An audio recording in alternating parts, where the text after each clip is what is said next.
Good morning my dear students. आप सभी को बेटा कम्पिटेटिव क्लासेज के यूट्यूब चैनल पे मैं आलोक 17 दिसंबर के डेली करेंट अफेयर्स क्लासेज में स्वागत करता हूं। और आज हम लोग डेली करेंट अफेयर्स सीरीज के अगले भाग को विस्तार से देखेंगे। तो आप सभी डेली अगर चैनल को फॉलो करते होंगे तो उम्मीद करता हूं कि आप सभी का करेंट काफ़ी बेहतर होगा। और इसी तरह से अगर आप करते चले तो आने वाला समय में आपका जो भी एग्ज़ाम होंगे उसमें आपका करंट से एक भी प्रश्न नहीं छूटेगा। तो आप सभी क्लास को फॉलो करते रहें और अगर नए हैं तो प्लीज़ क्लास को सब्सक्राइब करें और लाइक शेयर करते रहें। अगर आप करंट को फॉलो करेंगे तो जो भी आपका एग्ज़ाम है वो एग्ज़ाम काफ़ी आपका बेहतर जाएगा। इसलिए आप सभी क्लास को देखना ना भूलें।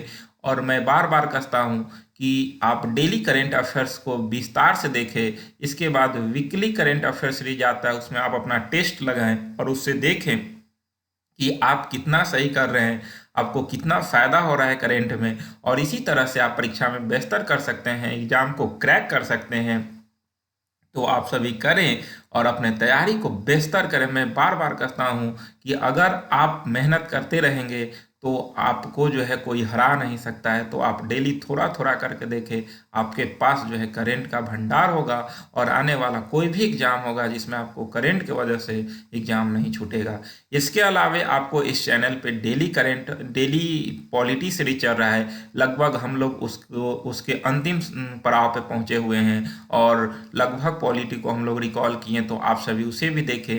अगर आप नए हैं तो उसे सीरीज 1 से देखें। अभी तक उस पर 17 वीडियो गया हुआ है, तो आप सभी उसे बारी बारी देखें और पीछे के वीडियो रिपीट करते रहें। मैं बार बार कहता हूं कि आप सभी पीछे की वीडियो रिपीट करें, इससे आपको काफ़ी प्रॉफिट होगा। आने वाला जो भी एग्जाम होगा उसमें आप एक भी प्रश्न नहीं छोड़ सकते अगर उसे बारीकी से आप देखेंगे, बारीकी से अध्ययन करेंगे। तो आप सभी ऐसे करें और क्लास को शेयर करते रहें। आइए आगे हम लोग चलते हैं। तो ये motivational why you can not, तो काफ़ी महत्वपूर्ण लाइन है। तो इससे आपको ये है कि कुछ क्वेश्चन भी सीखेंगे और आप मोटिवेटेड भी होंगे। तो ये दो व्यक्ति हैं, एक सत्येंद्र नाथ टैगोर हैं और दूसरा सुरेंद्र नाथ बनर्जी हैं। तो सत्येंद्र नाथ टैगोर 1832 में इंडियन सिविल सर्विस पास किए थे, यानी कि आईएएस के एग्जाम पास किए थे। उस समय जब भारत में आईएएस के एग्जाम नहीं होता था, तो उस समय जब मैक्सिमम एज 23 वर्ष हुआ करता था, तो अंग्रेज जो है वो समझिए कि उस समय मैक्सिमम एज 23 वर्ष रखे थे और 23 वर्ष में Indian civil service exam crack किया था सत्येंद्र नाथ टैगोर ने, समझिए। और Surendra Nath Banerjee Indian civil service में 1869 में क्रैक किए और उस समय मैक्सिमम एज यूपीएससी का जो है वो 21 वर्ष था। तो समझिए कि उस समय आईएएस के एग्जाम के लिए मैक्सिमम एज 21 और सत्येंद्र नाथ टैगोर के समय 23 वर्ष था। तो ये दोनों ने इतने कम समय में आईएएस बने थे, समझिए। तो आप सभी क्यों नहीं बन सकते हैं? यहाँ से आप समझ सकते हैं कि उस समय जब जो है वो टेक्नोलॉजी का कितना अभाव था, उस समय भी ये लोगों ने ऐसा इतिहास रच दिया। तो अभी तो हम लोग के समय में जो है टेक्नोलॉजी कहाँ तक पहुँच चुका है, तो हम लोग भी चाहेंगे तो कर सकते हैं। तो इसी तरह से आप इन्हें आदर्श मानकर मेहनत करें, आपको कोई नहीं रोक सकता है। तो इस तरह से आप आगे बढ़े और इनसे प्रेरणा लें और इनकी प्रेरणा के साथ आप आगे बढ़े, आपको कहीं भी परेशानी नहीं होगी और एक दिन आप अपने मंजिल तक पहुंचेंगे, अपने लक्ष्य तक पहुंचेंगे। तो आप इन्हें सैल्यूट करके आगे बढ़े और आप सफल होंगे। मैं यहाँ आप सभी से गारंटी देता हूं कि आप अगर इनके आदर्शों को फॉलो करें तो आप बिल्कुल सफल होंगे। तो आइए आगे चलते हैं हम लोग। आज के जो महत्वपूर्ण प्रश्न है, वैसे सारे प्रश्नों को देखते हैं। तो आज का 1 नंबर प्रश्न है, भारत में विजय दिवस कब मनाई जाती है? काफी महत्वपूर्ण प्रश्न है, भारत में विजय दिवस कब मनाई जाती है? तो इसका आंसर हो जाएगा बी नंबर 16 दिसंबर। तो 16 दिसंबर को हर वर्ष भारत में विजय दिवस मनाई जाती है। ध्यान रखेंगे। हुआ क्या कि जब देश आज़ाद हुई थी तो भारत और पाकिस्तान आज़ाद हुई थी और इसके अलावा विभिन्न रियासतें थी जो लगभग भारत और पाकिस्तान में विलय हो चुकी थी, जो हम लोग पॉलिटी में देखे हैं। तो पाकिस्तान आज़ाद हुई थी तो पाकिस्तान दो भाग में थी, एक पूर्वी पाकिस्तान और एक पश्चिमी पाकिस्तान। तो जो पश्चिमी पाकिस्तान है वो जो आज पाकिस्तान के रूप में है उसे आप देख सकते हैं, और पूर्वी पाकिस्तान बांग्लादेश को कहा जाता था।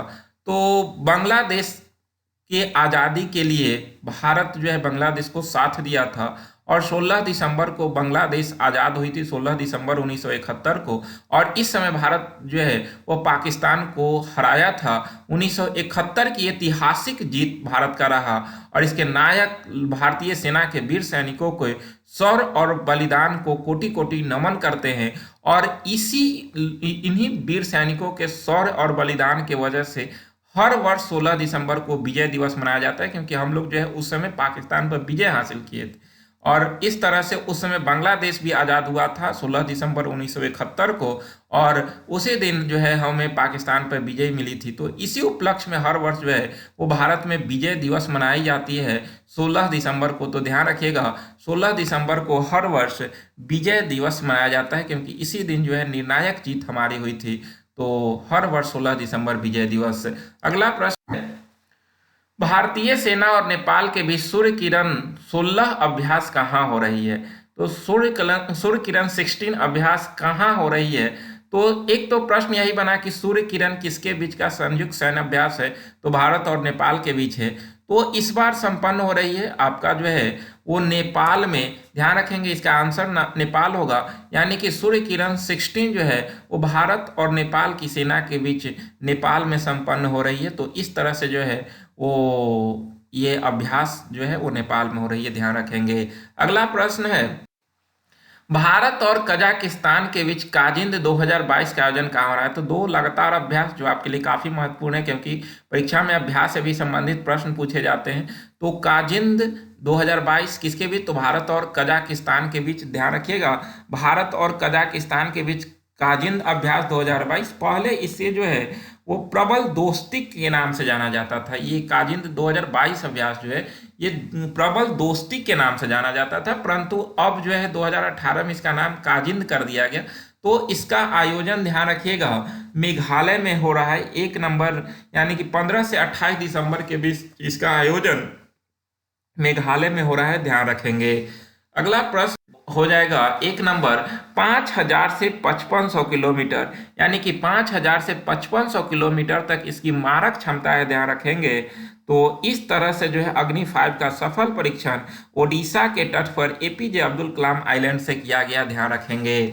अगला प्रश्न है, हाल ही में इंडिया वाटर समिट 2022 का उद्घाटन दिल्ली में किसके द्वारा किया गया? तो ये जो है वो आपका इंडिया वाटर इम्पैक्ट समिट है, जो कि दिल्ली में संपन्न हुआ और इसका उद्घाटन किया गया है जल शक्ति मंत्री, केंद्रीय जल शक्ति मंत्री गजेंद्र सिंह शेखावत, इन्हीं के द्वारा इसका उद्घाटन किया गया।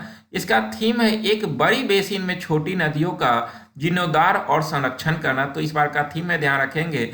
और यह 7th India water impact summit है और ध्यान रखेंगे इसका आयोजन नई दिल्ली में हुआ 15 से 17 दिसंबर तक जो है वो नई दिल्ली में जो है डॉक्टर अंबेडकर इंटरनेशनल सेंटर नई दिल्ली में इसका आयोजन किया गया है। तो इस तरह से जो है ये ध्यान रखेंगे कि इंडिया वाटर इम्पैक्ट समिट 2022 का आयोजन नई दिल्ली में, इसका उद्घाटन गजेंद्र सिंह शेखावत के द्वारा किया गया। अगला प्रश्न है, हाल ही में यूएनईपी और एफएओ, ध्यान रखेंगे यूएनईपी और एफएओ द्वारा चलाए गए एक ग्लोबल मूवमेंट के तहत टॉप 10 वर्ल्ड रेस्टोरेशन फ्लैगशिप में भारत के किस पहल को शामिल किया? तो यूएनईपी, ध्यान रखेंगे यूनाइटेड नेशन इन्वायरमेंटल प्रोग्राम और संयुक्त राष्ट्र खाद्य और कृषि संगठन food and agricultural organization FAO, दोनों ने मिलकर ग्लोबल मूवमेंट के तहत टॉप 10 रेस्टोरेशन फ्लैगशिप में भारत की एक पहल को शामिल किया, जो काफी चर्चा में है। तो भारत के इस टॉप 10 में जो है भारत की एक पहल शामिल हुआ जिसका नाम है नमामि गंगे, जो कि जब केंद्र में मोदी सरकार आई थी 2014 में, तो मोदी सरकार के द्वारा ही 2014 में जो है वो नमामि गंगे शुरू किया गया था। नमामि गंगे प्रोजेक्ट आया था जिसका उद्देश्य था कि गंगा नदी को प्रदूषण को कम करके उसे पुनर्जीवित करने किया जाए। तो इस उद्देश्य से मोदी सरकार के द्वारा नमामि गंगे योजना लाई गई थी। तो इसी योजना को जो है टॉप 10 रेस्टोरेशन फ्लैगशिप में शामिल किया गया है, जिसमें पहला पर ट्रीनेशनल अटलांटिक फॉरेस्ट पैक है। और इसमें जो है वो आपका ध्यान रखेंगे कि नमामि गंगे प्रोजेक्ट को शामिल कर लिया गया है। तो टॉप 10 में भारत के जो है वो नमामि गंगे प्रोजेक्ट को शामिल किया गया है, ध्यान रखिएगा, गंगा रिवर रेजुवेनेशन।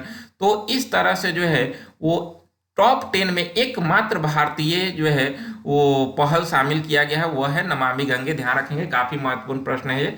अगला प्रश्न है गमोसा।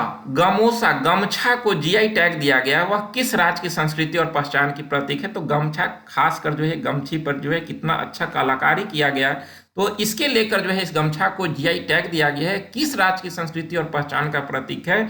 तो यह जो है वो असम राज्य की संस्कृति और जो है वहाँ की पहचान की प्रतीक है गमोसा, यानी कि गमछा, और इसे जीआई टैग दिया गया, ध्यान रखेंगे। जीआई टैग की शुरुआत 1999 में हुआ था, 1999 के एक्ट के तहत इसकी शुरुआत हुई थी और 10 वर्ष के लिए जीआई टैग दिया जाता है। पहली बार 2003 में दार्जिलिंग चाय को दिया गया था, ध्यान रखेंगे, पहली बार जीआई टैग दार्जिलिंग चाय को 2003 में दिया गया था और इसकी शुरुआत 1999 के एक्ट के तहत किया गया है। और अभी जो है वो गमोछा यानी कि गमछा जो है जीआई टैग दिया गया, जो कि असम के संस्कृति और पहचान का प्रतीक है, ध्यान रखेंगे।